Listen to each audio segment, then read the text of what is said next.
எல்லாருக்கும் வணக்கம். இன்னைக்கு நாம பூமியோட வரலாற்றுல ஒரு ரொம்பவே முக்கியமான, ஆச்சரியமான ஒரு காலகட்டத்தை பத்தி பார்க்க போறோம்.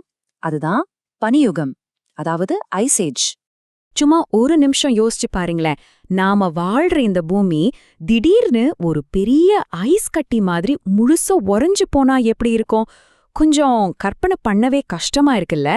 ஆனா இந்த ஒரு கேள்வியில இருந்து தான் நம்மளோட இன்னைக்கு டாபிக்கே ஆரம்பிக்குது. அப்போ இந்த ஐஸ் ஏஜ் இல்லனா உறைபனி யுகம்னு சொல்றோமே, அதுனா என்ன? ரொம்ப சிம்பிளா சொல்லணும்னா, அது நம்ம பூமி ஒரு பெரிய ஃப்ரிட்ஜுக்குள்ள போன மாதிரி.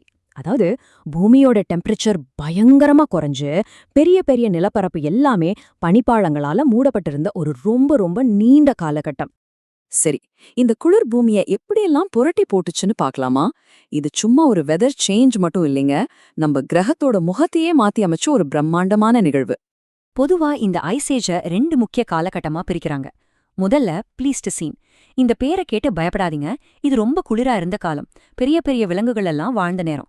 2வது ஹாலோசீன். இதுதான் பனியெல்லாம் உருக ஆரம்பிச்சு நாம இப்போ வாழ்ந்துட்டு இருக்கிற இந்த காலம். சிம்பிளா சொன்னா, ஒன்னு ரொம்ப குளிர், இன்னொன்னு குளிர் குறைஞ்சு இயல்பு நிலைக்கு திரும்புறது. அப்போ இந்த பயங்கரமான குளிரால என்னென்னாச்சுன்னு பாருங்க. முதல்ல கடல் மட்டம் ஒம்பமா குறைஞ்சு போச்சு. எப்படின்னு கேக்குறீங்களா?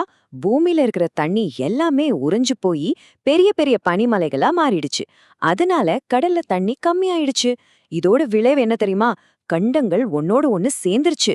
இப்போ தனித்தனியா இருக்கிற நிலப்பரப்பெல்லாம் அப்போ ஒரே நிலமா இருந்திருக்கு. சொல்ல போனா ஆசியால இருந்து வட அமெரிக்காவுக்கு நடந்தே போற அளவுக்கு நிலப்பாலம் உருவாகியிருக்கு. இது உலகத்தோட வரலாற்றையே மாத்தி அமைச்ச ஒரு விஷயம். பூமியோட நிலப்பரப்பே இப்படி தலகீழா மாறும்போது இங்க வாழ்ந்த உயிரினங்களோட நிலைமை என்ன? வாங்க, இந்த கடுங்குளிர சமாளிச்சு உயிரினங்கள் எப்படி தப்பி பிழைச்சதுன்னு இப்ப பார்க்கலாம். ஆச்சரியமான விஷயம் என்னன்னா, மனுஷங்களும் சரி விலங்குகளும் சரி இந்த கடுங்குளிர சமாளிக்க பழகிக்கிட்டாங்க. அவங்க தங்களை தானே மாத்திக்கிட்டாங்க. உதாரணத்துக்கு நம்ம படத்துல எல்லாம் பாக்குறோமே, அந்த கம்பளி யானைகள், அதுங்க உடம்புல திக்கான ரோமங்களை வளர்த்துக்கிட்டு குளிர சமாளிச்சது. அதே மாதிரி நம்ம ஆதி மனிதர்கள் நெருப்பு கண்டுபிடிக்கிறதும் குகைகள்ல தங்கி தங்கள பாதுகாத்துக்கிறதும் இந்த காலத்துல தான். பாருங்க, வாழ்க்கை முடியல, அது புதுசா ஒரு ரூபத்தை எடுத்திருக்கு. இதுதான் இயற்கையோட ஸ்பெஷாலிட்டி. சரி, இந்த மாற்றங்கள் எல்லாம் உலக அளவுல நடந்திருக்கு. ஆனா இதை இன்னும் தெளிவா புரிஞ்சுக்க வாங்க ஒரு ஸ்பெசிஃபிக்கான இடத்துக்கு போவோம். தென்கிழக்கு ஆசியாவுக்கு. அங்க இந்த ஐசேஜ் என்ன மாதிரியான ஒரு தாக்கத்தை ஏற்படுத்துச்சுன்னு பார்த்தா நீங்களே ஆச்சரியப்படுவீங்க. தென்கிழக்கு ஆசியாவில அங்கதான் ஒரு பெரிய மேஜிக்கே நடந்திருக்கு. இந்த உறைபனி யுகம் இன்னைக்கு நாம பாக்குற அந்த பகுதி வரைபடத்தையே மொத்தமா மாத்தி வரைஞ்சதுன்னு சொன்னா நம்புவீங்களா? அங்க நடந்த விஷயம் உண்மையிலேயே ரொம்ப ஆச்சரியமானது. அது என்னன்னா, கடல் மட்டம் குறைஞ்சதால பல தீவுகள் ஒன்னா சேர்ந்து சுண்டா லேண்ட் அப்படிங்கிற ஒரு பிரம்மாண்டமான நிலப்பரப்பு உருவாகியிருக்கு.